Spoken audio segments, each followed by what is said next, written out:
In life, you have to remember where you're coming from, you know. So this is the man who was really behind everything with Bobby Reds and yours truly.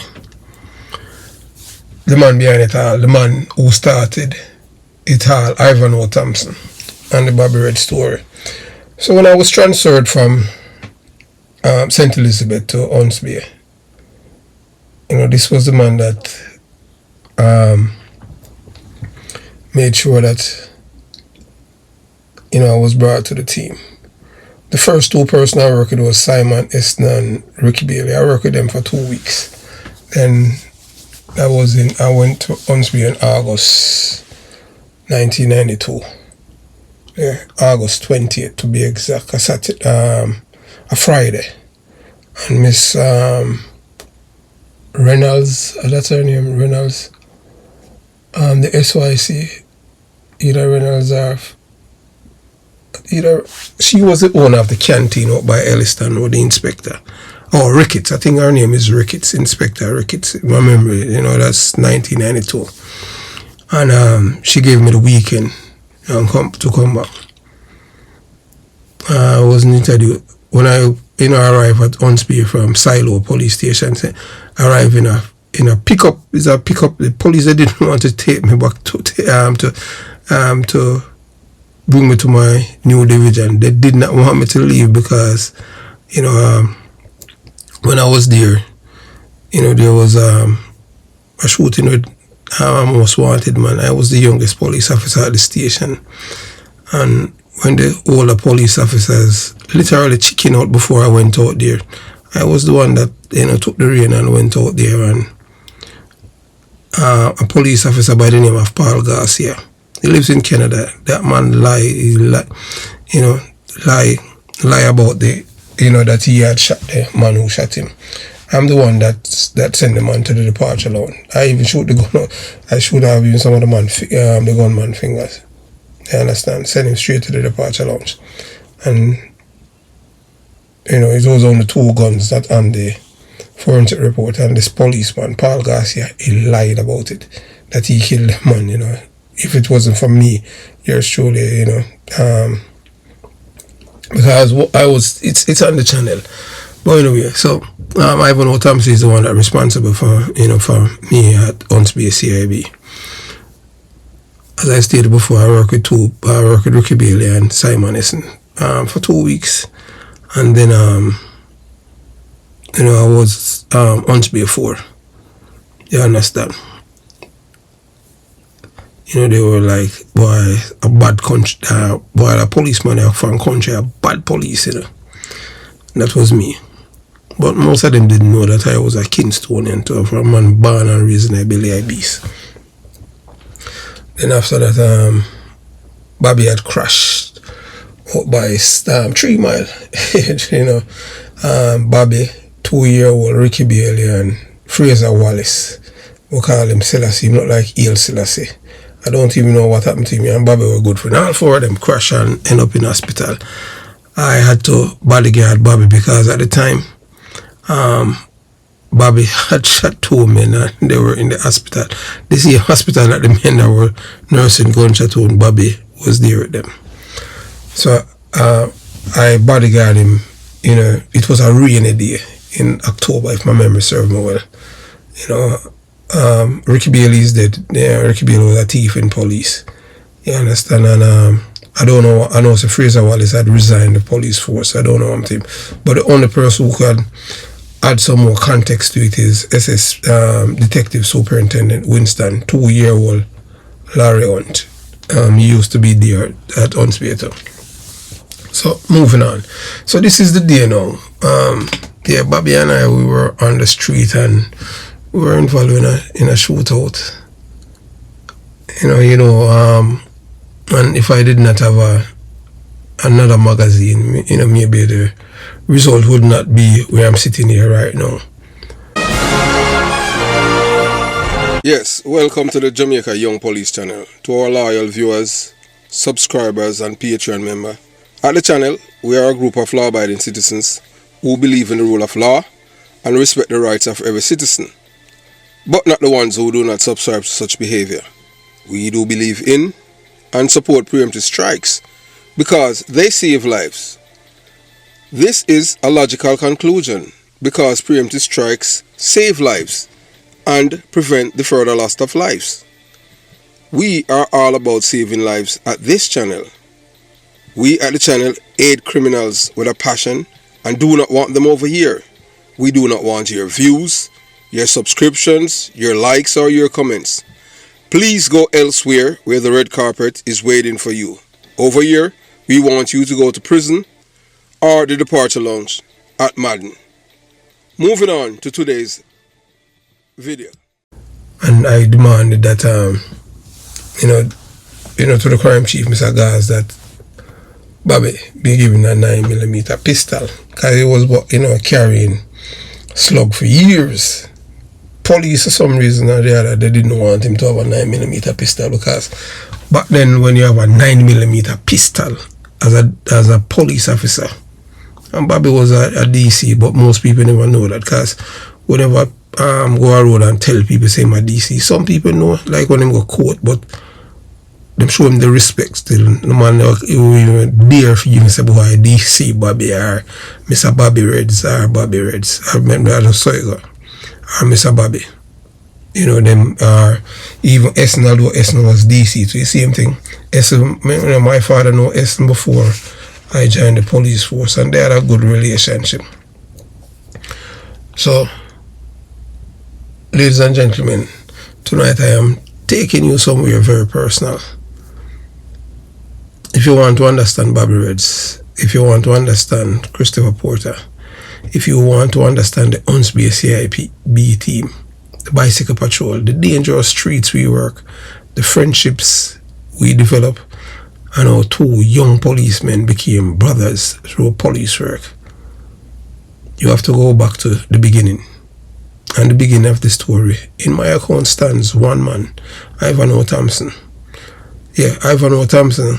Yeah, as you hear a man, stated, say, Ivan, I don't know, that's what him says. Say, Ivanhoe was a PMP because so him have a place with Danai Williams and rent a place from Danai out by East Kingston and all. I can't say that.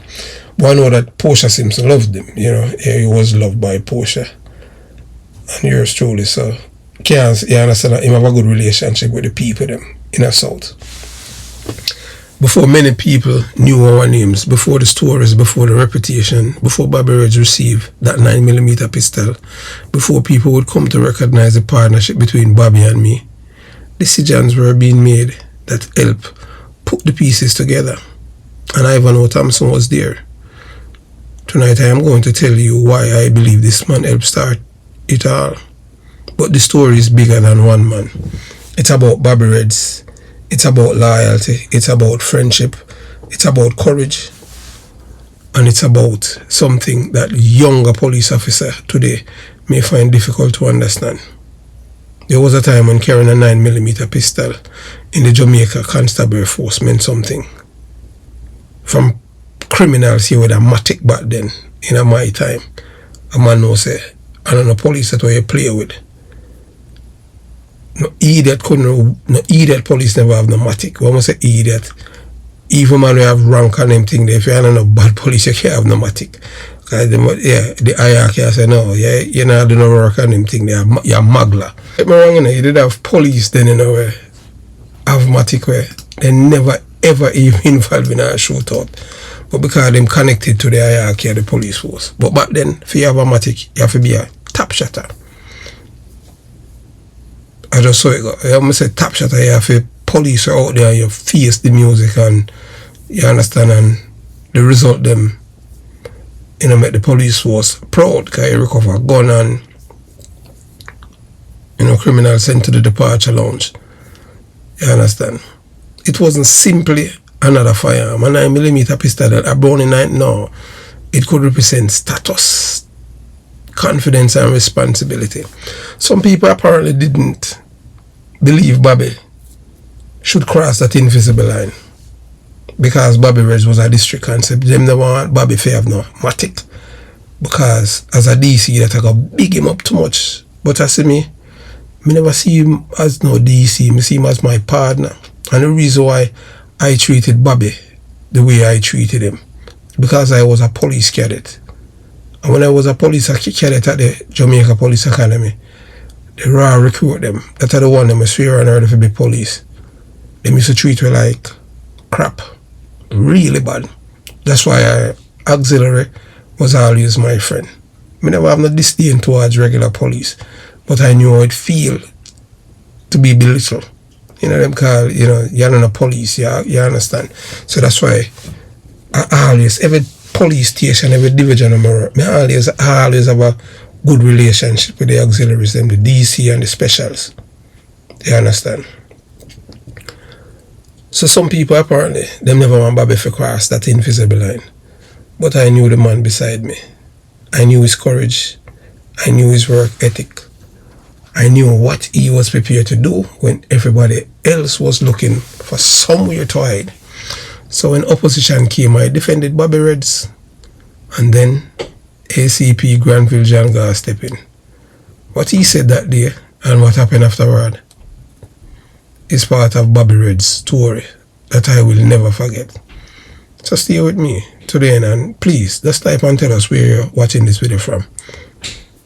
And if you haven't liked the video, like it. You're going to see a thing pop up that say hype it. So moving on. Because tonight you are going to understand why when I say Bobby Reds was special. Those aren't empty words spoken because the man has passed away. I believe it when he was alive. And I'm going to prove to you why. Before the legend, there was a beginning. Every great story has a beginning. People normally meet you after you have already established yourself. They see the finished product. They hear the stories years afterwards. But they don't necessarily know who opened the first door. They don't know who made the first decision. They don't know who recognized something in two young policemen before everybody else could see it. That is why I want to talk about Ivanhoe Thompson. When I say that Ivanhoe Thompson was responsible for everything from the beginning, understand exactly what I mean. I am speaking about my recollection of our history and the role I believe his leadership and decisions played in setting events into motion. Bobby worked with several people, you know, but they never stand up for him. Most of them fear him. And the reason why them fear Bobby and them thing there is just that, you know, when Bobby, him suck the aisle, I tell you, you know, the only man Bobby never diss on them thing there when him suck the aisle at me. We have that bond. I was the only person who could have talked to Bobby. I was the only person who could have taken Bobby gun from him. No resistance, nobody else could do that. That's the bond we have. Without understanding those early decisions, you cannot completely understand what came afterwards. You cannot properly understand Bobby Reds and Chris Porter. We go through some things, man, believe me. Sun, rain, cold. You cannot understand why we became so close. You cannot understand why we trusted each other. And you certainly cannot understand why losing Bobby Reds all these years later feels like losing part of my own history. Because Bobby wasn't somebody I met last year. This go back decades. Even when I just started my new job and thing, and I take all my picture and show Bobby my cubicle and my name above it, and I say, boy, I'm proud of you, you know, Porter. Yeah, you understand? For know where we're coming from. Every journey. And time I start working with NSA and I show Bobby and them thing there. And even when I go to school, when I go to university, call him and me and him talk, and Jamaica and me and him link up and all of them things there. You know, and him I say, boy, just keep it going, man. I'm proud of you, and you understand. Always encourage me. And the good thing about with Bobby, even when time something bad will happen, him always find something positive to tell you about it. You know, it's like when it come on to promotion and stuff like that, some, you know, Like one time on thief in police. Thief coke.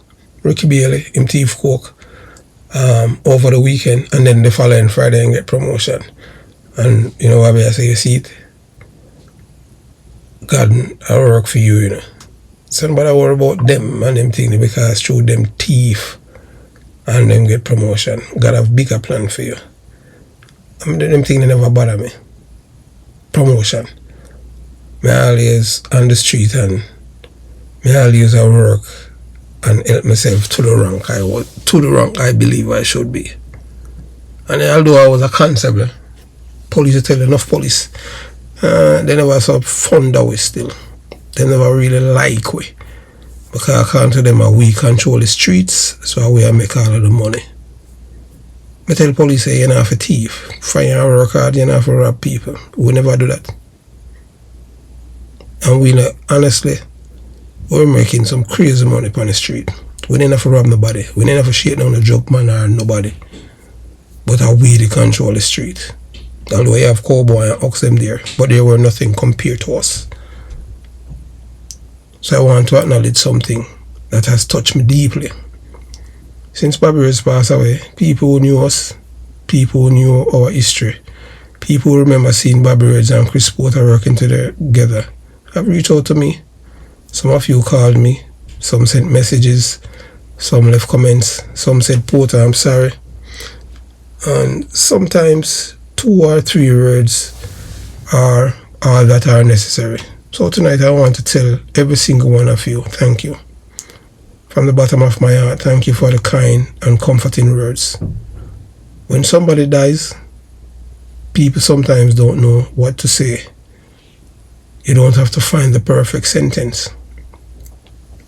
Sometimes knowing that another human being remembers the person you lost is enough. And Bobby was remembered. That means something to me. Even my biological father felt Bobby's death. Think about that. God, that's how my father was very, very close to Bobby and Gata. A rock to a little extent, but when I say close, we don't have good, you understand what I'm saying? My father understand what Bobby meant to me. He understood the history. So when Bobby died, the effect didn't stop with me. My family felt it too. I'm a sister. When I go teachers college when Bobby at work, Henry play half point, play a role too. Every time she would go school, we can't go Michael teachers college, you know. Although she don't live in Jamaica anymore, she migrated to be a police. So in time school a girl there for go for her with a police car and Bobby was always there. Always a helper, move in. That tells you that this relationship had moved beyond 2 policemen working the same shift. Bobby had become family. You had to know Bobby Reds. I don't want Bobby's passing to cause me to exaggerate the man. I don't need to exaggerate him. His records in my memory is enough. Bobby Reds was one of the bravest, most fearless and meticulous police officer I've ever worked beside. Notice the 3 words I use: brave, fearless, meticulous. Because bravery without discipline can become reckless. Fearless without judgment can hurt everybody around you.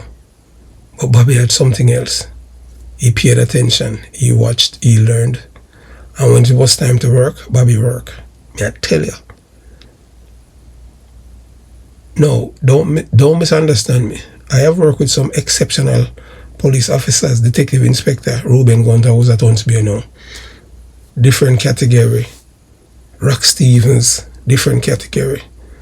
The others, them are dead. We can't, you know, we don't forget them. Gata, Bruce Brown, Kirk Palmer, Boy Palmer was all of them are some, hey, may I tell you, believe you be. Those men have their own stories and they deserve their flowers too. I am not taking anything from anybody to give something to Bobby. But Bobby was special. There was something about him. And a part of what made him special was the Bobby Reds. It didn't start with all the advantages other people had. He was a district constable. That distinction mattered. When a 9mm pistol meant something, now let me take the younger viewers back in time. Today, somebody hears 9mm pistol and think, what's a big deal? No. You have to put yourself in that period, within the policing culture. I experienced it being entrusted with a 9mm pistol could carry a certain prestige. It could communicate. This man has arrived. This man is trusted. This man is operating at another level. Criminal knows that the police ramp with him. Bobby spent years carrying a .38 Smith Wesson revolver as a district constable. And let me make something clear. That .38 Smith & Wesson revolver didn't prevent Bobby from doing police work. The .38 revolver didn't prevent Bobby from going where danger was. That .38 revolver didn't prevent Bobby from standing beside us. Bobby already demonstrated his value. The firearm wasn't going to make Bobby Reds brave. Bobby was brave before the 9mm pistol. May I tell you that? The firearm wasn't going to make Bobby a police officer. Bobby had already proved himself through his work. And this is the important distinction. The 9mm didn't create Bobby Reds. Bobby Reds earned the recognition that came with it. But some people didn't want it. And this is where the story gets interesting. Because according to my recollection, there were sub-officers at one space CIB who opposed Bobby Reds being issued a 9mm pistol. And I understood exactly what was happening. This wasn't merely about a piece of equipment. It was about what that equipment represented. Giving Bobby the pistol meant recognizing him differently. He was a district constable who had worked hard, worked alongside detectives, and repeatedly demonstrated courage. But some people apparently weren't comfortable with Bobby Reds being seen that way. And I could not accept that because I knew what Bobby had done. I knew where Bobby had gone. I knew what Bobby was prepared to face. And I knew that when Bobby was there with me, when trouble arrived, nobody stopped to ask, wait, who's the district constable? Danger doesn't check your rank. A criminal doesn't ask to see your service record before deciding whether you are a threat. When things got serious, the question was, who's standing beside you? And Bobby stood beside me. Us. So yes, I defended him. Not because Bobby was my friend. Because friendship alone should not determine who receive police equipment. I defended him because based on the work I personally witnessed, I believe he had earned it. Then John Gause stepped in. And then came ACP Granville John Gause. At the time he was a detective inspector. Came here acting as crime chief. This is one of the most momentous time of my career that stay with me. Because leadership sometimes means deciding that everybody beneath you doesn't like. Anybody can lead when everybody agrees. Leadership becomes visible when somebody has to say, I heard your objections, here's my decision. And as I recall, that's what happened. Gause overrode the opposition. And the reason was simple. This Bobby already carried a firearm capable of lethal force. That's how John Gause say. When I say, man, if you have no gun, a bigger gun cause him dangerous. So the argument that giving him a 9mm pistol somehow transform him into something fundamentally different didn't make sense. They was behaving like Bobby was this, you give me matic him go out there and come with genocide. The man was already armed. The man already, the amount of people, the man, you understand, departure lounge and all of them things where I work. But that day was different. No, I couldn't deal with that again. I have to stand up for him. Because when everything they done, I'm really mad. Because him the fair they load. You understand? Not with a not even with a speed loader from out in pocket. A little pouch on him side. Yeah man, I tell him say, oh, now man, you have to get a matic today. You understand? The man was already doing dangerous police work. The man was already standing alongside me. The man was already exposing himself to the same streets. So what exactly were we pretending? That is what I respect about John Gause in that moment and to this day. Him not do things because he want to be popular. Him do what is right. He cut through the nonsense and Bobby got his 9mm pistol. We celebrate. May I tell you, we celebrate. You understand? Because even if him gun for him 38 Ghana, the lab, my 9 Ghana lab and me get another 9. You understand? I wish I could take every viewer back and let you experience what that moment meant. Because when Bobby finally got that 9mm pistol, I wasn't simply looking at a pistol. I was looking at my partner receiving recognition. I was looking at a man who had done the work, finally receiving something that communicated, we trust you, and that meant something. I can imagine Bobby thinking, after all these years with this .38 revolver, them finally upgrade me. Yeah, man, I tell you, hey, boy, I tell you, say, hey, we beat it in a. Those who recognize the value of data know it plays the ultimate game-changing role. Data drive decisions, shape strategies, and ensure impactful outcomes. This principle has guided our decision to reimagine our series into 2 distinct parts. This approach isn't just a stylistic choice. It's a deliberate effort to enhance your learning experience and maximize engagement. By breaking the series into manageable segments, we are giving each part the attention and depth it deserves. This structure lets us dive deep into every facet of each subject, creating an immersive narrative that's easier to digest.